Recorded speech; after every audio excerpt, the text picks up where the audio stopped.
vão? Tudo tranquilo, tudo suave. Cara, segundou, hein? Segundou. Meu período da manhã já está se encerrando, né? Vocês vão ver no vídeo amanhã de dia a dia que hora eu saí, por que eu estou encerrando agora. Agora é 8h48 da manhã. Por que eu estou encerrando o período da manhã agora? Vocês vão ver no meu vídeo de dia a dia que vai sair amanhã, beleza? Tivemos um final de semana muito legal. Foram 2 lives no domingo, né? Se você não viu, depois dá uma olhadinha aí nas lives. Em uma eu me descontrolei um pouco, fiquei nervoso porque quase bateram no meu carro. Eu fiquei bem pé da vida. Na verdade, domingo quase bateram no meu carro 2 vezes, né? Eu não sei o que acontece com a galera, eles andam voando, eu não sei, não consigo entender. Enfim, depois você vê a live lá se você não viu. E hoje eu quero fazer um vídeo um pouquinho diferente, né? Vamos resenhar aqui sobre a vida, né? Vamos resenhar sobre a vida. Ontem eu tava conversando, de vez em quando eu e minha esposa, a gente senta para ter umas conversas filosóficas assim, sabe? Para pensar mesmo sobre a questão de como a gente se desenvolve, né? Do desenvolvimento pessoal e tudo mais. E ontem a gente estava conversando e estava falando sobre como a gente replica hábitos dos nossos pais, ou acertos ou erros dos nossos pais, né? E como a maneira que a gente é educado, a maneira que a gente é criado, reflete no nosso dia a dia, na nossa maneira de viver, na nossa maneira de levar a vida, e inclusive influencia a nossa vida financeira, né? E as nossas escolhas, né? Então, a gente estava falando sobre isso ontem e eu quero falar um pouquinho sobre isso com vocês aqui hoje, tá? Ah, mas Carlão, o que isso tem a ver com o aplicativo? Cara, vai por mim. Isso que eu vou falar para vocês influencia muito nas suas escolhas no aplicativo e também nas suas escolhas quando você escolheu ser ou não motorista de aplicativo, fazer disso um trabalho ou não, né? Fazer renda extra ou não. Todas as escolhas que a gente faz, elas são totalmente influenciadas por aquilo que a gente viu quando criança, por aquilo que a gente aprendeu na nossa experiência visual, tá? Então tudo isso tem uma influência muito grande naquilo que a gente escolhe, e é sobre isso que eu quero falar com vocês hoje, tá? Eu tava fazendo esse balanço, esse pensamento com minha esposa e observando, né? A gente começou a observar a nossa vida, né? E começou a comparar erros que a gente comete com erros que os nossos pais cometiam, né? E a gente começou a ver que boa parte dos erros que eles cometeram lá atrás, a gente comete também, tá? E por que a gente comete também? Porque pra gente não são erros, entendeu? Pra mim, por exemplo, eu vou dar um exemplo meu, tá? Eu sou filho de pais separados, tá bom? Sou filho de pais separados. Minha mãe se separou do meu pai, casou novamente com uma outra pessoa, que era meu padrasto, e alguns anos atrás ela se separou desta pessoa, tá? Todos os 3 irmãos, todos, eu, minha irmã, meu irmão caçula, todos nós separamos no primeiro casamento. Todos nós. Aí você vai dizer, mas isso pode ser espiritual, né? Tem a questão da hereditariedade, né? Que algumas igrejas falam. Cara, na verdade não é espiritual nem hereditariedade. É só uma repetição de comportamento. É uma repetição daquilo que a gente viu a vida inteira, cara. Entendeu? A vida inteira a gente viu que era normal isso acontecer. O casamento não dá certo. Era normal. Entendeu? E a gente acabou replicando isso. Então, o que acontece? Acontece que você vai lá, se casa, né? E você, na sua família, é muito normal as pessoas se divorciarem, tá? E aí você se casa, o casamento começa a ficar complicado. Não foi bem assim no meu caso, tá? Não foi assim dias, né? Foram 9 anos até eu tomar a decisão do divórcio. Mas aconteceram várias separações no meio. Porque assim, na minha família isso era muito normal. No ambiente em que eu fui criado isso era muito normal. Então não tinha porquê eu repensar muito, entendeu? E aí eu escolhi fazer a mesma coisa. Depois me casei novamente. Minha irmã também se casou novamente. O meu irmão não. Meu irmão não se casou novamente. Meu irmão hoje vive com a minha mãe, né? Mas todos nós, no primeiro casamento, replicamos o que nós vimos do primeiro casamento da minha mãe, né? E o que mudou no meu segundo casamento? Eu passei a olhar a coisa um pouco mais diferente, né? O que mudou na minha cabeça foi, cara, eu não vou deixar a coisa se esvair tão fácil. Eu não vou pensar que qualquer coisa é só separar. Porque quando eu casei a primeira vez, era esse pensamento que eu tinha, qualquer coisa é só separar. Mas não é porque eu enxergo o casamento como algo banal. Não é porque eu não sou um cara responsável com os meus compromissos. É porque o que eu vi da vida, aquilo que eu vi da vida, me passou essa impressão de que eu poderia levar desse jeito e tá tudo bem. Entendeu? Da mesma maneira que a gente repete esse comportamento, eu estou usando a minha vida de exemplo, mas a gente repete esse comportamento com outras coisas, né? Como finanças, né? Se você foi criado numa família onde ninguém liga para dinheiro, né? Uma família onde ninguém liga para dinheiro, guardar dinheiro demais é problema. As pessoas que você conhece que são mais econômicas, você trata a sua família, o seu pai, sua mãe, ou com quem você foi criado, trata como muquirana, acaba que você também acaba se tornando uma pessoa com dificuldades de lidar com dinheiro. Entendeu? Por quê? Porque você levou isso, você aprendeu isso com aquilo que você viu da vida. Eu vou dar uma pausa no vídeo, que eu tô chegando no posto para abastecer, e aí eu continuo com vocês assim que eu abastecer. Deixa eu terminar de abastecer, eu volto. Olha aí, amigos, deixa eu voltar aqui e concluir o raciocínio. Para avisar, hein? Etanol aumentou, hein? Etanol aumentou. Aqui no Max aumentou, tá? A gente tava pagando 3,69, hoje tá 3,89, aumentou 20 centavos, beleza? Só para avisar vocês aí. Agora vamos para casa que mais tarde tem mais. E vamos continuar raciocinando aqui. Vamos manter a linha de raciocínio aqui.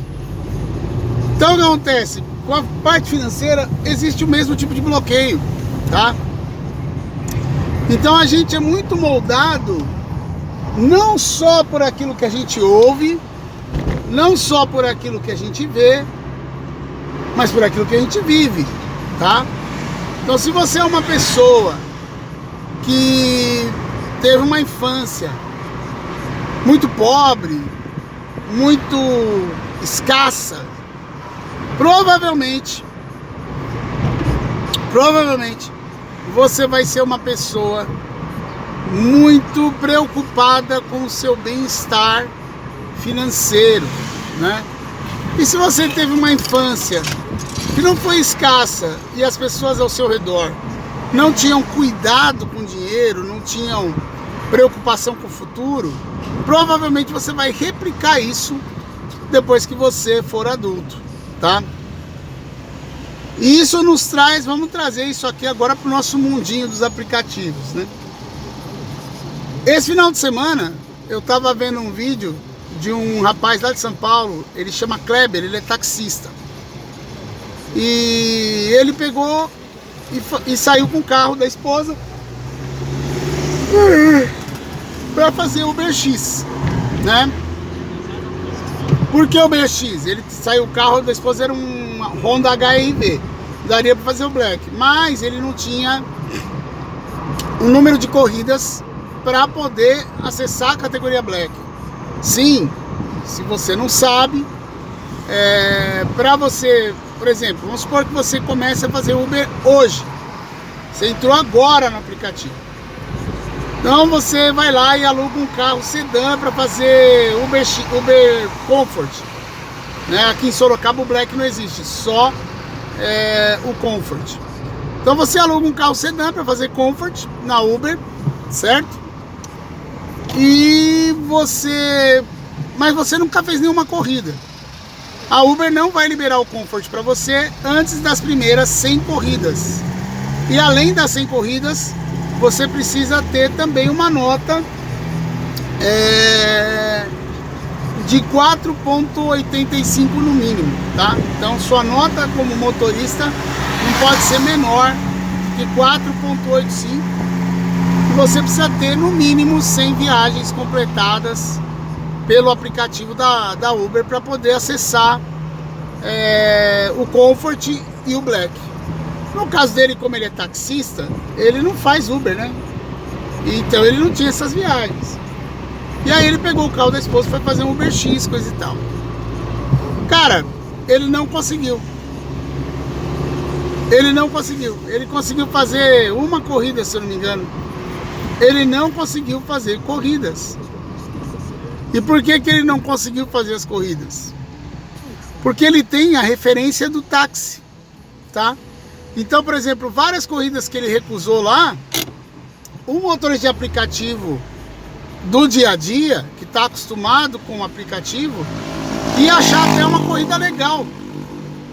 Mas ele não conseguia fazer porque ele sabe que lá no táxi o quilômetro é muito mais valorizado do que no aplicativo. Então ele não conseguiu fazer. E aí ele encerrou o vídeo dizendo assim: olha, eu admiro os motoristas de aplicativo, vocês são guerreiros, parabéns. Eu não consegui trabalhar, eu não consegui fazer essas corridas, não dá. Entendeu? E foi pra casa porque ele não conseguiu fazer. Entendeu? Mas por que ele não conseguiu fazer? Primeiro, vamos lá. Ah, você vai dizer assim: ah, porque o aplicativo paga mal. A gente sabe que o aplicativo paga mal. Gente, o aplicativo nunca pagou bem, tá? Essa é uma falácia, o aplicativo nunca pagou bem o quilômetro. Nunca pagou bem. É que antes ele dava muitas promoções, o dinâmico era multiplicador, a forma de cálculo era diferente do aplicativo. E aí dava-se a impressão de que a gente ganhava mais, entendeu? Mas, e outra, combustível era mais barato, entendeu? Hoje em dia não, o combustível está mais caro, né? O aplicativo não faz um reajuste das tarifas, não pro motorista, né? Ele reajusta pro passageiro e não pra gente, tem tudo isso. Mas descartado tudo isso, o que pegou pra ele foi o fato de, pô, mas no táxi isso aqui eu faço mais. A referência dele estava sempre lá no táxi, porque é onde ele tem a experiência dele, ele tem 10 anos de táxi, é de onde ele tira o pão dele, você entendeu? Então a gente tem sempre a referência naquilo que a gente viveu, a gente tem sempre a referência naquilo que a gente experimentou, tá? Então, por exemplo, se você pega hoje um motorista mais antigo de plataforma, tipo eu que estou há 7 anos e meio, ou outro que está 8, 9 anos, onde que está a referência dessa pessoa?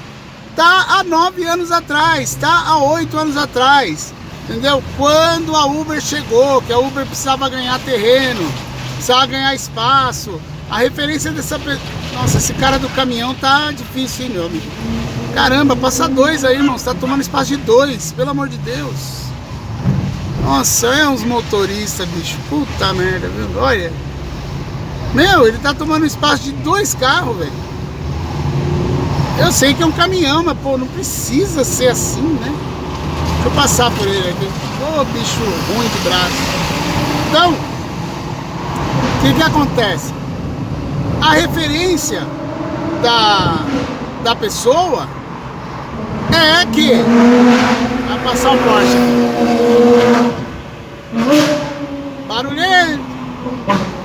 Asgar, invejoso. Não, cara, que eu detesto barulho. Detesto barulho. Seja ele qual for. Uma Porsche... vou mostrar pra vocês, espera aí. Aí, ó. A barulhentinha aí, ó. Tá sem placa, hein? Pelo jeito é novinha. Pelo jeito é novinha. Mas barulhento. Eu não gosto de coisa barulhenta, gente. O que acontece? A referência da gente está sempre lá atrás, entendeu? Ou seja, o cara que está há 9 anos no aplicativo, onde que está a referência dele? A referência dele, cara, tá há 9 anos atrás, quando ele fazia multiplicador, 2 pontos não sei o que. Tanto é que a coisa que você mais vê nos vídeos dos motoristas mais antigos e coisa e tal, tanto os que não reclamam tanto, quanto aqueles que são reclamões, eles falando, porque a época do multiplicador, porque na época a tarifa, porque não sei, naquela época, você tá entendendo? Por quê? Porque a nossa referência tá sempre lá atrás. E aonde que tá o nosso erro? Justamente aí. Porque a gente se fecha na nossa referência antiga e a gente não consegue tentar entender o momento atual. Esse é o grande problema, entendeu? A gente se fecha naquilo que a gente viveu e não consegue se abrir para viver uma coisa diferente. Às vezes, voltando no exemplo do Kleber, às vezes, se ele tivesse aberto a mente para dar uma chance para aquelas corridas que ele não estava achando interessante e rodado algumas horinhas, talvez ele se surpreendesse com o resultado final. Mas ele só ia saber isso se ele desse uma chance àquilo. E ele ficou com um bloqueio emocional e não conseguiu dar aquela chance. A gente já sabe que ele não ia se surpreender, a gente já sabe, porque a gente está no aplicativo, a gente já sabe que o táxi é muito melhor em termos de pagamento por quilometragem, bandeirada, tudo mais. Isso a gente já sabe, tá? Mas o que eu estou dizendo é, muitas vezes a gente perde a oportunidade de viver uma coisa melhor porque a gente está ancorado numa experiência passada, numa experiência antiga, ou naquilo que a gente viu da vida, entendeu? E a gente se priva de fazer as coisas diferentes e deixa de ter grandes oportunidades, de experimentar grandes coisas, entende? Então, minha gente, o que eu quero deixar para vocês nesse vídeo é isso, tá? Como é que você está levando a sua vida? Você está com a referência no passado para alguma coisa? Você está replicando erros dos seus pais porque você não se abre para tentar mudar, para tentar fazer diferente, para tentar pensar diferente, para tentar olhar as coisas por um ângulo diferente, entendeu? Então aonde que está o seu problema, entendeu? Às vezes a gente acha que o problema, a gente está enfrentando um determinado problema na vida, e às vezes a gente acha que o problema é X coisa, e às vezes o problema não é aquilo, não é aquilo que está te causando aquele problema. Às vezes o que está te causando aquele problema é a maneira que você enxerga a situação, e não a situação, entendeu? Por exemplo, o meu carro deu problema no ar-condicionado, certo? O carro deu esse probleminha no ar-condicionado aí. Eu poderia olhar da seguinte maneira: nossa, comprei esse carro velho, agora ele só me dá problema. Eu poderia olhar assim. Mas sabe de que maneira eu encaro? Cara, é um carro que já está bem rodado. Meu carro tem quase 300 mil quilômetros, tá? Rodados. Eu comprei com 220 mil rodado. Já está com 276 mil, indo para 277. De outubro para cá eu rodei pra caramba, tá? Não dá pra não querer que um carro desse, com quase 12 anos de idade e com quase 300 mil quilômetros rodados, não dê nenhum probleminha, entendeu? Não dá pra fazer isso. Então eu encaro da seguinte maneira: cara, é normal. Agora eu vou entrar numa fase com o meu carro que eu vou refazer várias coisas nele e vou poder desfrutar dele pelos próximos 3, 4 anos, que é o tempo que eu vou pagar ele e rodar com ele no aplicativo. E tá tudo bem, é normal, mas é meu, entendeu? É meu, é uma conquista minha. Não importa se dá um probleminha, se dá outro probleminha, é uma conquista minha. É melhor do que eu rodar com um alugado que nem meu é. Esse aqui, na pior das hipóteses, vai rodar mais uns 3, 4 anos. Eu vou gastar com ele uma graninha, provavelmente, ainda vou gastar um pouco. Mas, cara, eu vou vender esse carro. Ele vai ter posto dinheiro no meu bolso por uns 4 anos. E depois disso, eu vou vender esse carro. Nem que seja por 5 mil reais. Mas eu vou vender. Ou seja, de qualquer jeito, ele vai só pôr dinheiro no meu bolso. E ainda vai ser um patrimônio. Não chega a ser um patrimônio, porque carro hoje em dia é mais patrimônio. Mas ainda vai ser alguma coisa que eu posso transformar em dinheiro daqui 4 anos. Vocês entendem? Então eu enxergo assim, eu não olho o problema que o carro, mas eu olho a vantagem que eu adquiri comprando o meu carro. Então tudo na vida, gente, vai do jeito que você encara, vai do seu olhar para as situações, beleza? Então pensa nisso, leva isso para sua vida, leva isso para a maneira que você trabalha com o aplicativo, para suas escolhas de corrida, para os seus cálculos de ganhos. De que maneira você está olhando? De que maneira você está encarando? Será que o problema não está no seu olhar, ao invés de estar na situação? Será que a situação que você passa não é só o resultado da maneira que você enxerga e você se comporta em relação às coisas? Pensa nisso, beleza? A gente se vê num próximo vídeo. Tô chegando em casa. Vou voltar à tarde, mas isso vai estar no meu vídeo de dia a dia amanhã, beleza? A gente se vê no próximo vídeo. Valeu, fui!